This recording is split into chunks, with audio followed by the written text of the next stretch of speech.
Hi, I'm Esther, and in this video, I'm going to sew up the Megan Nielsen Hovia jacket and show you step by step how you can sew it up for yourself. When you receive the pattern, you will find there are so many amazing variations to choose from. The pattern comes with 6 defined options. Within that, there's a lot for you to pick and choose and customize, depending on the type of jacket that you would like. That's the Hovia jacket there. The Hovia pattern is a loose fit jacket pattern with a dropped shoulder and, like I said, lots of optional extras such as linings, hang loops, and even little ties at the front. In this video, I'm going to be sewing up View A. I'm going to read it so I don't miss the important information. View A is the mid-length jacket with pockets, the collar band, and the optional full lining. This is my finished jacket here, and I'm so happy with how it turned out. I'm going to take you along step by step throughout the entire process, so let's get started. Okay, so these are my pieces cut out. The pink plaid is my outer main fabric and the blue chambray is my lining fabric. I'm going to be sewing lined pockets for this style. So first we're going to attach some lightweight fusible interfacing, that's the light grey fusible interfacing you can see, to the wrong side of the pocket facing. Once fused, we can place the pocket facing and the pocket lining right sides together and line up that raw edge. There shouldn't be a notch on this edge, so make sure that you're lining up the correct side of the pocket facing. Then you can sew 1 centimeter from the raw edge and press the seams up towards the facing side. As an option, you can then edge stitch close to the seam that we just sewed on the facing side to keep all of that seam allowance in place. Next, we can place the lining and facing piece together with the pocket piece so that the pocket opening notches are aligned, and you can sew along that edge 1.5 centimeters. Now we can press the seams away from the pocket, and we're going to understitch next to that seam that we just sewed on the facing side, less than 2 mil from the seam. Again, it will keep our seam allowance in place. So now we can turn the lining and the facing around to the wrong side and press it down so we have a nice clean pocket opening edge. Our pocket pieces should now look finished like this, and we can place them onto the front pieces of the jacket. The bottom edge of the pocket should be aligned with the bottom edge of the jacket, and the top edge of the pocket should be aligned with a notch. We can then stay stitch the pocket in place by sewing just under 1.5 centimeters along the center front, pivoting and sewing just under 6 centimeters along the hemline, pivoting again and sewing just under 1.5 centimeters up the side seam.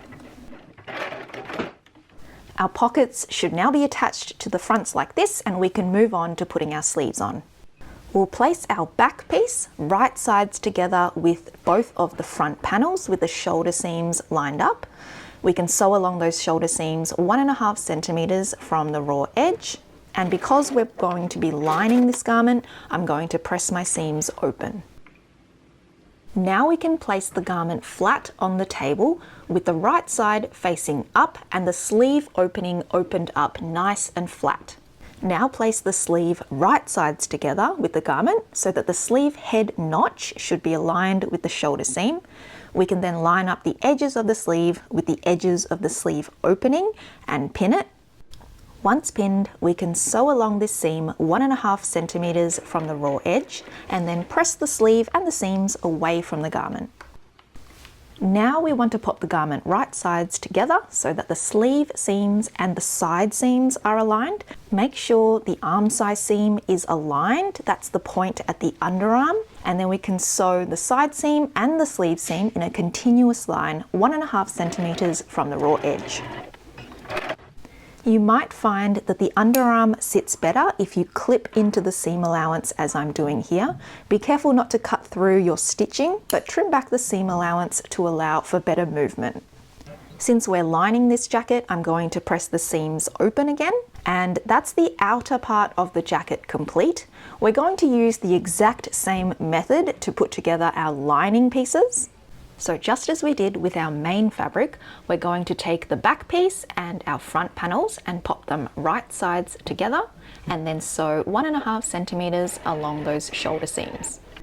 Press the seams open, And then you can place your garment on the table with the right side facing up and the sleeve opening nice and flat. Again, place the sleeve right sides together with the garment so that the sleeve head notch is aligned with the shoulder seam, and then we can line up the edges of the sleeve with the edges of the sleeve opening and pin it together. Sew this arm size seam 1.5 centimeters from the raw edge and press the sleeve and all the seams away from the garment.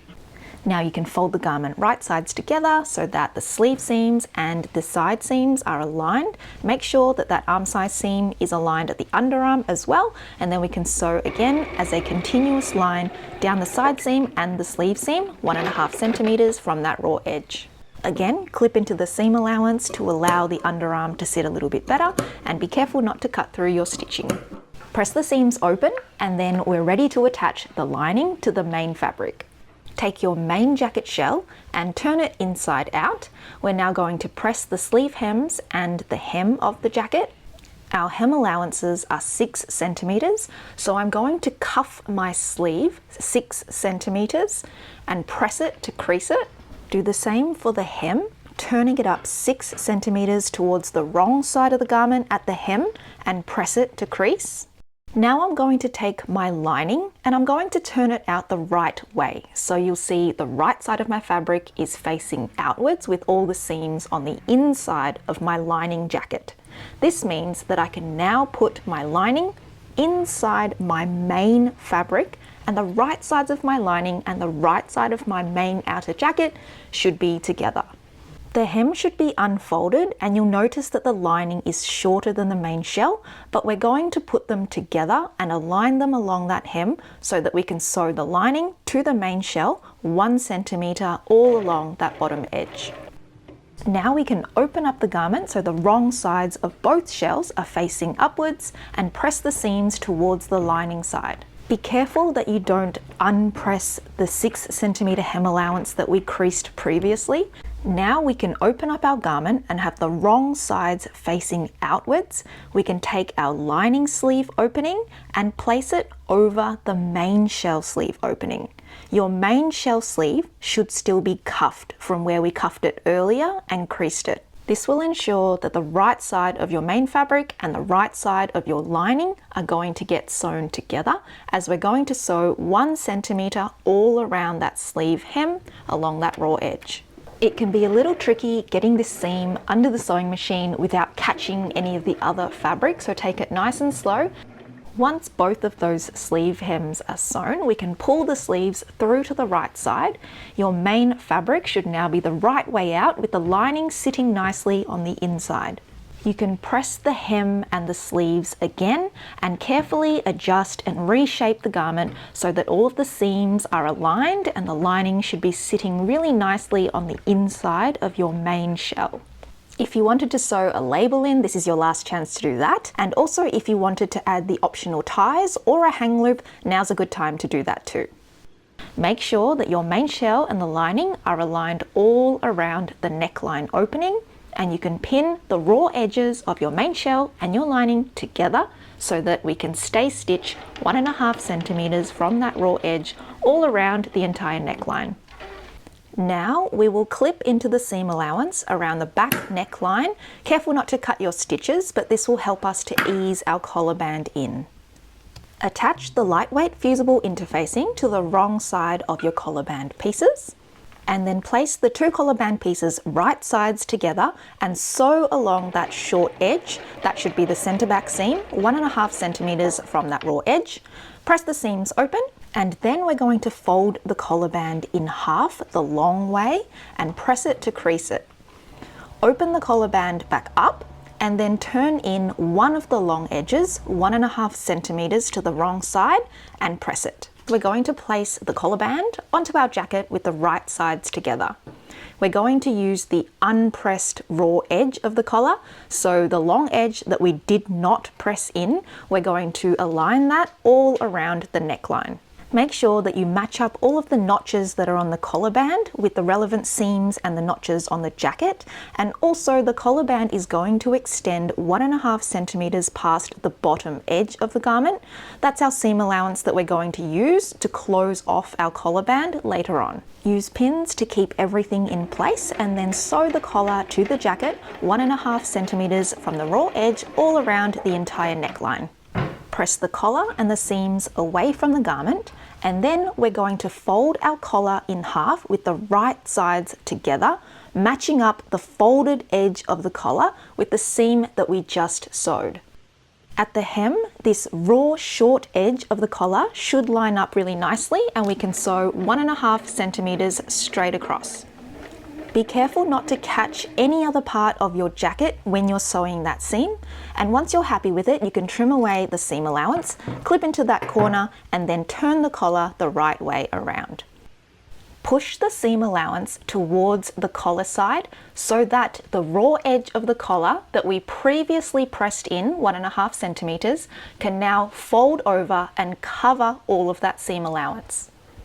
To finish this off from the right side of your jacket, you can either top stitch on the collar close to the seam, or you can stitch in the ditch, which is stitching directly inside that seam. With both of these options, you'll need to make sure that you catch the inside folded edge of your jacket as you're sewing. I used lots of pins to make sure that everything stayed in place as I sewed, but do note that since I pinned on the inside of my jacket, it made it a little tricky to remove the pins as I sewed, so you could transfer the pins to the outside of the jacket, making it much easier to see. Otherwise, you can also finish your collar by hand. If you've used quite a thick fabric like I have, you might find that there's quite a lot of bulk towards the hem of the garment, and trying to enclose those seams can get a bit tricky, so you can trim some away. Be careful not to trim too much, and you can also use your iron to press the seams down as flat as possible so that you can get a really nice finish. I chose to stitch in the ditch, which turned out really beautifully. You couldn't really see it at all from the outside of the jacket. And like I said, I sewed really slowly, checking that I was catching the underside of the collar as I went. This is the last step to finishing off our Hovia View A coat. So do take your time and try to get it as neat as possible. I would say that this is a tricky part of the jacket, trying to get that edge nice and neat on the inside. So take your time. Otherwise, there is also the option of finishing that edge by hand stitching, which means that you don't have to worry about catching it on the underside. You can actually sew from the inside of the jacket and get an almost invisible finish that way. So I hope that video was helpful. I've actually made up 5 Hovia jackets at this point, and I love them all. They are all very different. If you did end up sewing your own Hovia jacket, we would love to see it. You can use the hashtag MNHovia, where you can find lots of inspiration as well from other makers all around the world and all of the different variations that they've made for their Hovia jacket. And you can also find sew-alongs on the Megan Nielsen website as well. Thank you so much for watching, and I'll see you in another video soon. Bye.